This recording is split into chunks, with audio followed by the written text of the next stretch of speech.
गौर से देखो कहाँ है कि सीएपी में 20 term from the last term of AP 3 8 13 253 इसका 20 टर्म बतलाना है, लेकिन फ्रॉम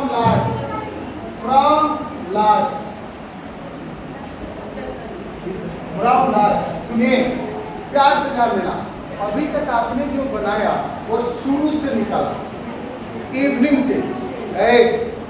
अभी तक आपने जो भी मैथ बनाया फ्रॉम स्टार्टिंग से निकाला था, 20वां टर्म, 25वां टर्म, 10वां टर्म।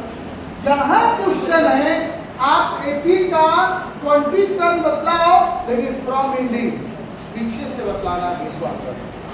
कैसे बतलाओ? बहुत ही आसान तरीका। पहले तो लिखो यहाँ पर फ्रॉम बिगिनिंग। बिगिनिंग में ए का वैल्यू 3, बी का वैल्यू आपको हो गया 5। आप ध्यान देना, यहां ध्यान देना, फ्रॉम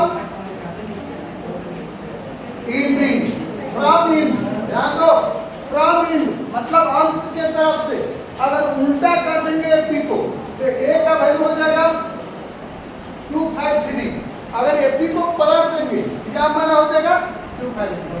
एक बात बतलाओ, अगर एपी दिया है कि इसका कॉमन डिफरेंस 5 दिया है, इसका मतलब क्या है? शुरू से 5 ऐड होते जा रहा है। और जब हम उल्टा चलेंगे, बैक होंगे, तो 5 क्या करेंगे? घटाते हैं। मतलब जब हमारा डी शुरू से प्लस में है तो उल्टा चलेंगे तो क्या आ जाएगा? माइनस। अर्थात यहाँ पर डी क्या आ जाएगा? नेगेटिव -5। और अंतिमवा टर्म जब ऊपर से चलेंगे तो अंतिमवा टर्म ए एन हमारा कौन हो जाएगा? छोड़ो एन देखने की क्या जरूरत, हमको 20वां टर्म बतलाना। अब 820 बता लो, अब 820 निकालो, बन जाएगा। बस डी माइनस लगाना, इसलिए पहले फ्रॉम बिगिनिंग दिखा देना कि डी प्लस है।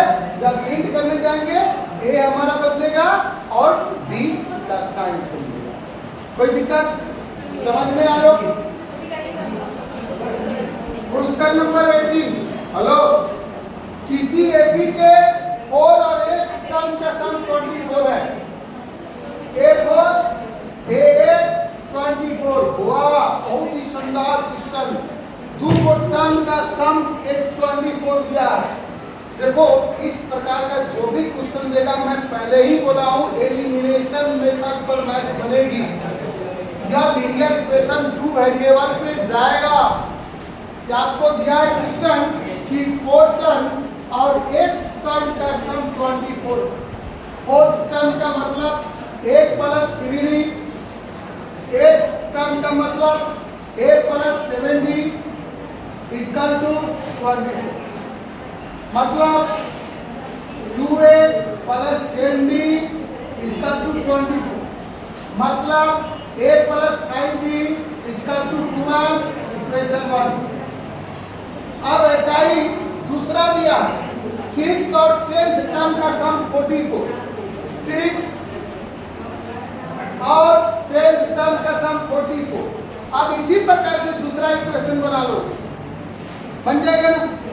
6 का A + 5B + 10 का A + 9B, इक्वेशन 2 बनाओगे। दोनों इक्वेशन को सोल्व करोगे, 1 में से 2 को घटाइए, D निकल जाएगा। D का वैल्यू डालिए, A निकल जाएगा। और जब किसी एपी का फर्स्ट टर्म और D निकल गया तो कोई भी टर्म निकालना आसान है। 19 नंबर में 19 नंबर लड़कियों के लिए 19 नंबर सुब्बाराव 1। देखिए सुब्बाराव नाम का एक महिला हो या व्यक्ति हो, जो भी हो, वो 5000 रुपीज जमा करता है पहले बैंक में। और हर वीक में 200 रुपीज बढ़ा देता है। सॉरी, उसका एनुअल सैलरी है 5000 और 200 रुपया ईच ईयर उसको बढ़ा देता है। हर साल 200 रुपया बढ़ाता है। एक साल 5000, अगले साल, बाद साल, और यह करते करते कितने साल में 7000 होगा? क्वेश्चन पूछा मान लीजिए मेरा सैलरी 5000, हर साल 200 बढ़ेगा, तो इस वर्ष 500, अगले साल 5200, उसके बाद 5400, करते करते किस साल 7000 होगा। मतलब ए दे दिया, बी 200 दे दिया, एन बताना, एन मान में 7। इस प्रकार से बनाइएगा। Best of luck. कल सेकेंड चैप्टर स्टार्ट होगी।